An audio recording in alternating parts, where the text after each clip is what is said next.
বাংলাদেশের বর্তমান পরিস্থিতিতে যদি আপনি একটি নির্বাচনের আয়োজন করেন, প্রত্যেকটা মানুষকে বলবেন যে আপনার এনআইডি কার্ড দিয়ে শুধু একটি ভোট আপনি দিতে পারবেন, তাও কি সেটি অনলাইনের মাধ্যমে।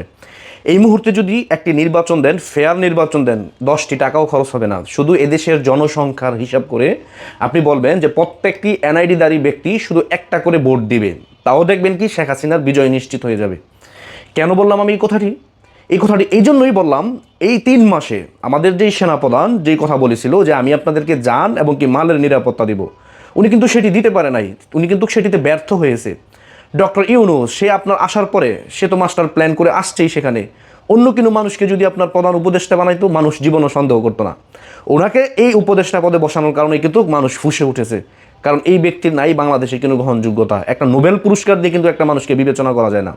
কথায় আছে না, আপনার বাড়ির পাশের মানুষই যদি আপনার শত্রু থাকে, আপনি বহির্বিশ্বে যত সম্মান আপনি পান না কেন, সেটি আপনার জন্য একবারে ঠুনকো একটা বিষয়। এই জন্য এদেশের জনগণ ইতিমধ্যে হারে হারে টের পাচ্ছে। যদি শেখ হাসিনাকে এই মুহূর্তে যদি বলা হয় এদেশের কত পার্সেন্ট মানুষের অভিমত যে শেখ হাসিনা বাংলাদেশে আসুক, আবার সে ক্ষমতা গ্রহণ করুক, আপনি দেখবেন এদেশের যত ভোট, সকল দলের যত কর্মী আছে যারা দলকে সাপোর্ট করে, সব দল যদি আপনি একসাথে করেন, সবার মনোভাব যদি আপনি দেখেন, দেখবেন এমনও লোক আছে যারা বিএনপি করে, জাতীয় পার্টি করে, এমনও দেখবেন হাজার হাজার ভোট আপনার আওয়ামী লীগের পক্ষে চলে আসবে। যদি বলেন যে এই মুহূর্তে বাংলাদেশের শেখ হাসিনাকে ছাড়া এই বাংলাদেশ কেমন চলতেছে বা বাংলাদেশের পরিস্থিতি কি, এই দেশের মানুষ কিন্তু সেটা বলতেছে যে শেখ হাসিনাকে ছাড়া বাংলাদেশ ভালো নাই। একটা মানুষ শেখ হাসিনা, কি এমন গুণ তার মধ্যে যে তাকে ছাড়া বাংলাদেশ ইতিমধ্যে অচল। এখন হয়তো অনেকে বলতেছেন যে আপনি চাপাবাজি করতেছেন, দলের কথা বলতেছেন। আমি দলের কোনো কথা বলি না, আমি বলতেছি যে এদেশের জনগণ কি বলে। এদেশের জনগণ এটাই বলে যে শেখ হাসিনাকে আবারও দরকার। কেন বলে? এদেশের দিন মজুর থেকে শুরু করে যারা মধ্যম ফ্যামিলি থেকে শুরু করে সবাই বলে যে শেখ হাসিনা সরকার এই মুহূর্তে দরকার। কারণ কি, সেই পরিস্থিতি আপনারা তৈরি করে দিয়েছেন। শেখ হাসিনা স্বৈরাচার ছিল, আপনারা ভালো হয়ে যান, আপনারা ভালো করে রাষ্ট্র চালান, আপনারাও তো ব্যর্থ হয়েছেন। তার মানে কি, এই মুহূর্তে যদি নির্বাচন দেন, যদি অনলাইন ভিত্তিক নির্বাচন দেন, যে প্রত্যেকটি নাগরিক এদেশের অনলাইনের মাধ্যমে একটি করে ভোট দিতে পারবে, যার এনআইডি কার্ড আছে সে শুধু একটি ভোট দিতে পারবে, বা তার একটি ভোটে একটি কাউন্ট করা হবে, মানে 2 নম্বরে করার কোনো সিস্টেম নাই। এরকম ভোটের জরিপও যদি করেন, তাহলে দেখবেন শেখ হাসিনা আবারও বাংলাদেশের প্রধানমন্ত্রী। এমনিতে তো উনি নিজে দাবি করে এবং কি আপনার বহির্বিশ্ব দাবি করে শেখ হাসিনা এখনও বাংলাদেশের প্রধানমন্ত্রী। শুধু একটি অংশ বলতেছে যে শেখ হাসিনা কিসের প্রধানমন্ত্রী, সে তো পালিয়ে গেছে। পালিয়ে যাওয়া লোককে তো আপনার রাষ্ট্রীয় প্রটোকলে কেউ আপনার দেশ ত্যাগ করতে দেয় না। তার সেফটির জন্য তাকে বাংলাদেশ থেকে ভারতে নেওয়া হয়েছে, সেখানে তো ওনাকে মেরে ফেলার ষড়যন্ত্র হয়েছিল, এটাও মানুষ ইতিমধ্যে জানতে পারতেছে। ওই যে আমরা যে ভিডিও ইতিমধ্যে ভাইরাল হয়েছে শেখ হাসিনা পলাইছে, ওইটাও ছিল আপনার রাইফেলের যেই আগার মাথার মধ্যে যেই আপনার ইয়েটা থাকে ক্যামেরাটা, সেটার ভিডিও আপনার জনগণকে দেখাইছে। এটা এখন জনগণ বলতেছে। তার মানে কি, জনগণের কাছে কিন্তু আপনারা আরও বেশি খারাপ হয়ে গেছেন যে তার পরিবারকে তো মারার প্ল্যান করছে, তাকেও মারার প্ল্যান করছে। যেই মহিলা কিনা বাংলাদেশের এত উন্নত করছে, তাকে আপনার মারার প্ল্যান করছে। আসলে ভালো মানুষের দাম কিন্তু এই দুনিয়াতে নাই। কেন নাই? ও যে সে মানুষকে বেশি ভালোবাসে।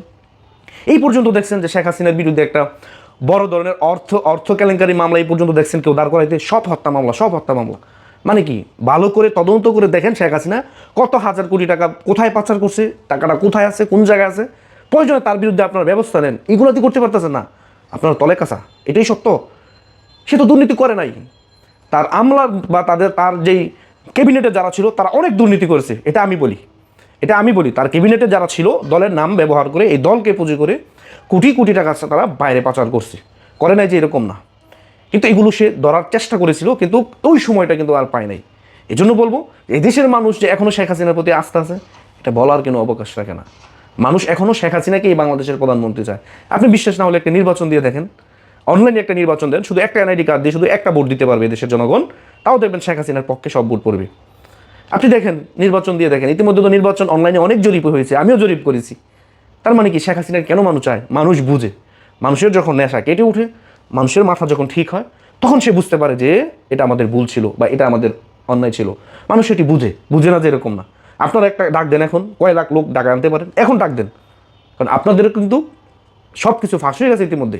আপনাদের ডাকে মানুষ এখন আসবে না। ঢাকায় না আসার কারণ হয়েছে আপনারাও সেই একই পথের প্রতীক। এই জন্য বলবো, অতি বাড়াবাড়ি, অতিরঞ্জিত কিন্তু কিছুই বাংলাদেশে ভালো না। এগুলা কখনোই করবেন না। শেখ হাসিনাকে মানুষ কেন চায়? শেখ হাসিনার কর্মে মানুষ এখন তাকে চায়, এটা মনে রাখতে হবে। এটা হচ্ছে শেখ মুজিবের কন্যা। এই দেশকে নিয়ে অনেক স্বপ্ন উনি দেখেন এবং কি মানুষকে দেখান। আজকে বাংলাদেশে কি হয়েছে না হয়েছে, এদেশের মানুষ সব এখন আস্তে আস্তে বুঝতে পারতেছে।